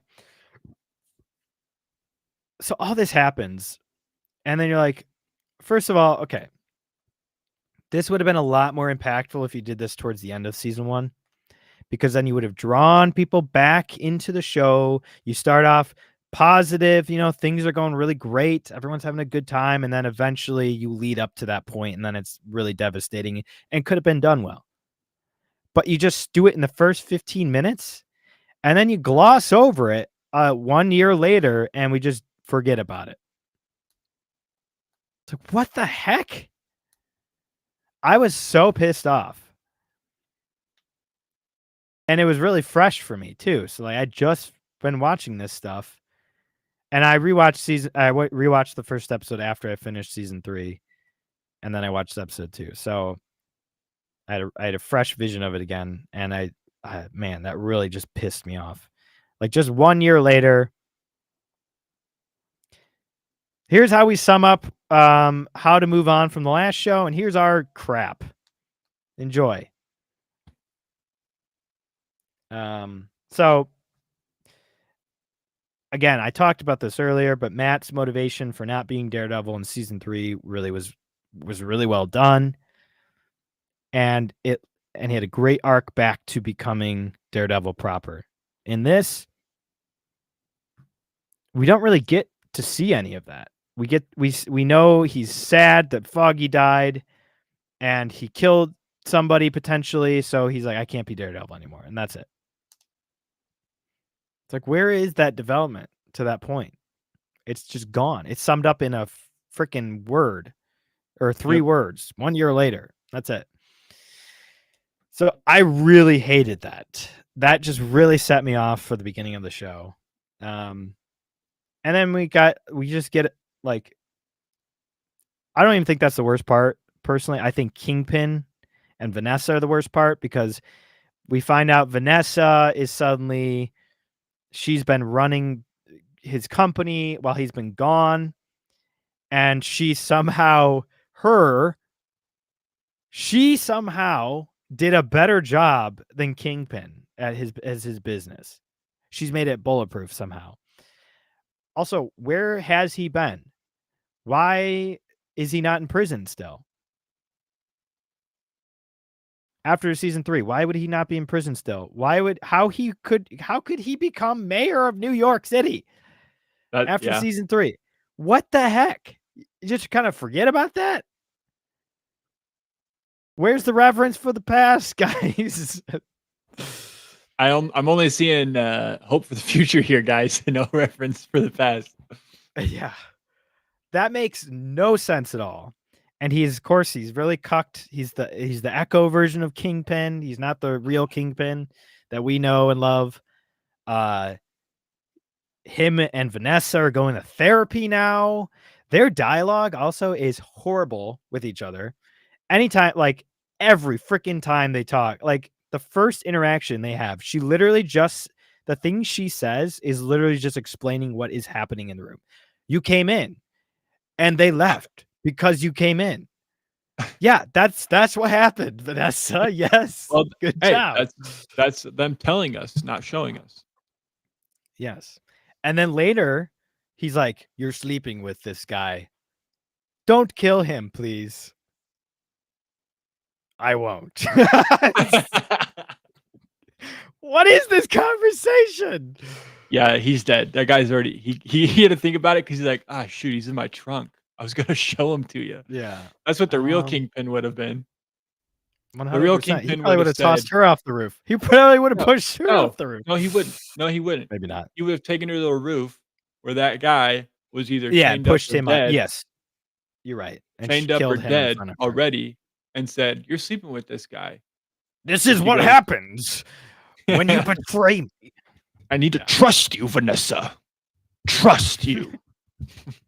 I can't do this alone. He goes full Cardinal. Yeah. Man. So that's retarded. It would have played out better if, just like in season 3, we start off with him being horrible villain, and then they slowly start trusting him, and then we find out, oh yeah, he shouldn't have been trusted the entire time. You could have done that with this show. Foggy should have died later, built up to that point. You should have built up to him becoming mayor, because you're doing multiple seasons. Have him become mayor at the end of season 1, when you as the viewer knows that things are effed up behind the scenes and you know what he's actually up to, and yet everybody else is fooled once again by Kingpin because he's that great at what he does. That would have been good. But he's just mayor suddenly. And despite being the best scene in episode 1, where Daredevil and where Matt and him talk at the diner, even that scene is kind of stupid, because it's like Matt would not be this jokey with this guy. This guy has ruined his life countless times. He despises this guy. He almost killed this guy, and he's almost killed him a gazillion times. And you're just laughing and joking and whatever. Yeah, I heard you're trying to be the mayor now. It's like, what are you doing, Matt? Isn't this like a big red flag that he's running for mayor? Oh, maybe he's up to something. And then of course the whole bringing up Echo. I mean, I like that they just kind of laughed it off, but like, maybe just don't bring it up at all. Yeah. So, I mean, those are mostly my complaints of episode 1. We obviously, in episode 2, we get a lot more dumb stuff with almost She-Hulk level of cringe with Matt just being a simp for his office. I guess she's his associate, right? She's like his partner. Yeah. In the law firm. Yep. She's like a junior partner. Freaking simps for, even though she's a super annoying person, she's like, because you think I'm like super smart and whatever. He's like, yeah, that's true. It's like, shut up, Matt. Yeah, I didn't like the scene between him and Karen. Like I said, his girlfriend, I don't know. She seems a little over the top for me, too girl bossy in her attitude. The frickin' counseling scene with Vanessa, and this is so dumb. The freaking Gen Z reporter, Oh, yeah. I forgot about her. She's probably all gonna the be stuff. annoying. Yeah, all the stuff with his whole team is annoying. To be honest, his whole team of people is annoying. Well, the He's one just guy is okay. the British dude. He's okay. Yeah, Yeah. he's. It's just they're really trying to have another James Wesley, and you're just never gonna have another James Wesley. That Yeah. character was perfect, amazing. Yeah, I don't know. There's like him threatening the commissioner was kind of weird. It's like this is the police commissioner wouldn't like again. I don't know how he became mayor. It just doesn't make Yeah. any sense with all the crap he's pulled. Um, the White Tiger stuff, I don't know. I don't really care too much. I guess it's fine, but it's I also mean, kind we'll of see, weird. right? Like, We'll see. I don't know if this will. It might have a good. It might be going in a good direction. Um, but it's just, man, they just don't understand these characters, and you really screwed up your beginning, and mhm, things just don't make sense to me. So I don't know. I don't like it at yeah. all. I shouldn't say at all. I don't love it, and I'm more frustrated with it than anything else. So, but it's still a Disney product. So I just Yeah, ranted I though. What are your thoughts? no, I mean, I text you about it, and I felt like season or episode 2 was better than episode 1. I felt like it was already a better fight scene in the apartment than the one-shot attempt with Bullseye, which is sad, right? Because you would think that a fight with Bullseye would be better, um, Yeah. than 2 random cops trying to kill a to you seemingly a random dude. Um, like, as the viewer, you don't know who it is yet. So, like, I just felt like it was better. It seemed so, like, disconnected from episode 1 to me. Like, episode 1 felt like that, you watch a brand new show and it's the pilot episode, and it's literally just to drive like, to accumulate an audience, um, and to say, like, "Hey, here's, like, a premise for the show. Like, do you like it?" And then episode 2 comes by, and it's, like, No. it's not quite anything like the pilot, but, like, still has some things to do with the pilot. Um, or they shot them so far apart. It just felt disconnected to me, at least. Um, with, like, Again, I think just that's part of it's partly because you rush through that beginning and just move on, sure, and that's yeah. why. And just, like, And quality-wise too. he becomes mayor in episode 1, and it's like, "Okay, we're moving on here." Yeah, it just felt like, quality-wise, episode 2 seemed better quality to me, personally. Um, again, better CGI because there wasn't much, wasn't as smoky, wasn't as dark, like, I don't know, it just felt better to me. Um, and, yeah, like, it's been a while since I've watched, uh, seasons 1 through 3, and I did that on purpose because, I didn't want to get my hopes up, and I want to be able to compare it on the inverse because there are a lot of times where, I'll watch something before something new comes out, and then I have, like, "This is what I love and expect," and now I'm super disappointed.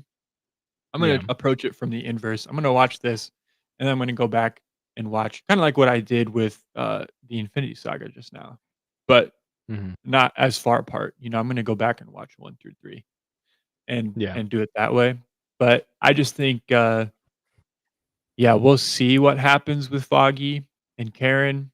Um, right now, it's not looking like it's a great trajectory, but also with all the damage that they did to Kingpin, with Echo and Hawkeye and Murdoch in Echo and, um, She-Hulk. She-Hulk. Yep, forgot about it. She-Hulk. I just think, like, they have so much damage control to do that it's gonna be Like, how many people are gonna take Daredevil seriously if the first time that they saw him was in She-Hulk?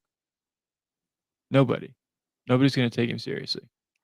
So, they just have a lot of damage control to take care of, and I think that they're not off to a great start with that, other than keeping a somber tone. That's the only thing that they're doing good at, is keeping the show at a somber tone and not really making a joke, throughout the first 2 episodes.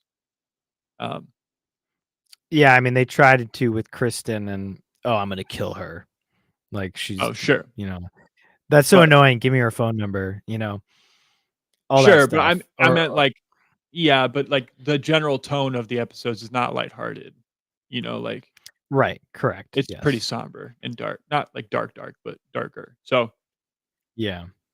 that's I don't know if that's we where touched on this earlier, but the Foggy stuff, Mhm, obviously, he comes back in the comics, he's faked his own death before, uh-huh, pretty similar to this, although I don't know how he could recover from that, but I don't really care because of how they did it right off the bat. I think because of that, you screwed up your chances of getting people on board with that idea.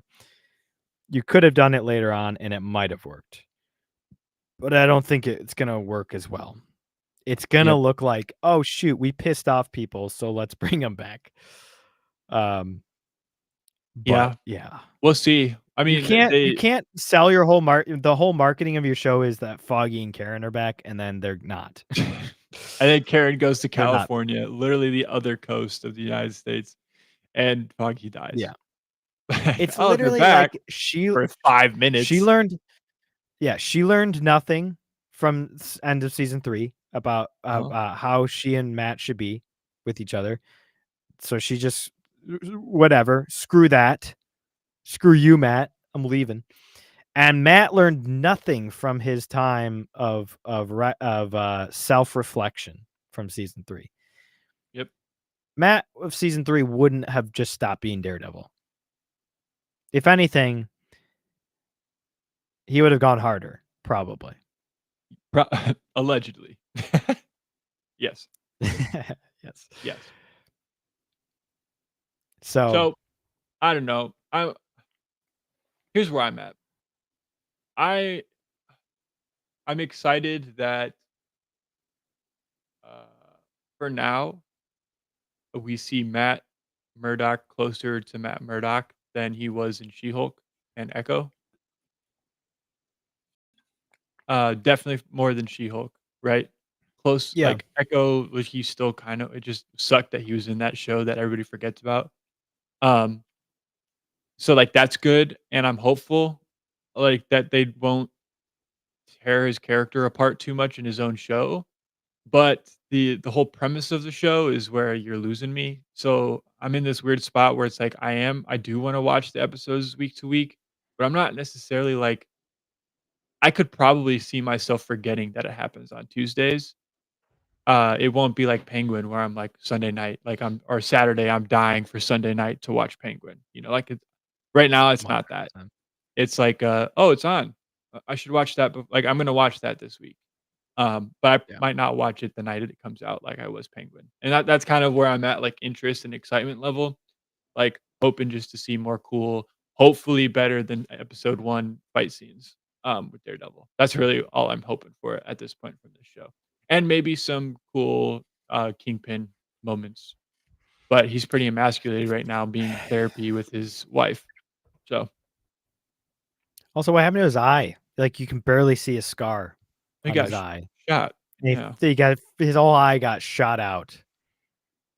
Which is And why he left Vanessa. So she's mad at him because he got shot. And then well, yeah, he got shot and then he was in a coma, I guess, for a while or something, and then he got yep. better, and then he effed Uh-huh. off to Oklahoma. So, Right. for Echo. And that's when she got mad at him. Right. Yeah. Yes. And he went to the casino. And then he got beaten by ancestors. Memories. Hey, yeah, yeah, yeah, hey, yeah, yeah. Yeah, And then he he decided, the "I'll be memories of mayor." ancestors. Oh, that's right. There were like spirit things, right? In that. She, like, grabbed his face and he's like, "Ah!" He looked like he orgasmed, like his Oh eyes rolled yeah, back. Yeah, and they were Yeah. like spirits. Yes. Yeah. Oh my And then gosh, I she forgot. basically showed him, like, I guess the memories of himself killing his dad or something, and like that. Oh, that I don't was know. that. It turned Listen, it the turned something that only was Go ahead. Go ahead. Okay, the only scene I remember from that show is, like, an opening scene. It was probably, like, episode 2 or 3 where they were playing that random lacrosse game. That's the only scene I, like, remember was in that show. Oh, interesting. Okay. Remember, it I was don't the remember girl that. who, like, she, like, won the game for everybody.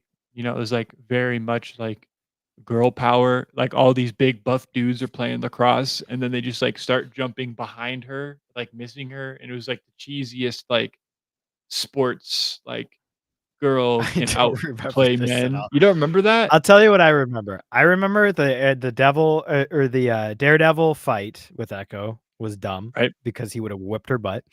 Uh-huh. And I remember the fact that they tied her up and left the sharp prosthetic leg on her Yes. to get out. That's what I Yep. remember.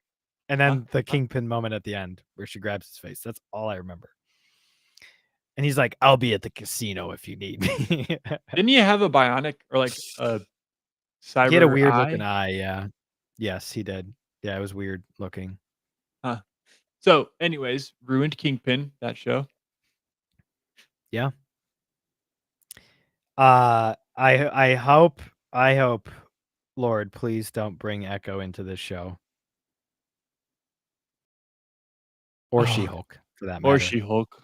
Oh my god. It better only be Punisher or Punisher is for sure going to be in this, Yeah, but it Punisher, better you could probably only bring be Spider-Man. Spider-Man, yes. He's the Spider-Man's better only because you one mentioned that they fricking name dropped him yeah. in episode 2, which was kinda dumb. It's like, everybody likes Spider-Man. He's not really a vigilante so much. He's a hero. He's a superhero. Right. It's Right. different. It's a lot different. I don't know, but I guess at this point he might be more of a vigilante technically because he's sticking us to New York. But I don't know. I thought that was kind of dumb. I'm like, you're not going to get rid of Spider-Man. Probably some of the Defenders might show up. That could be. Jessica Jones? Jessica Jones, Luke Luke Cage, Cage? Iron Fist might show up. I actually wouldn't mind Um, Iron Fist other than I know Disney would ruin him. well, he was already ruined right in the show. I didn't watch Yeah. it, but I heard it was awful. I didn't mind it. I was younger then too though when I watched it. Yeah. But So yeah. So that's where I'm at with Daredevil.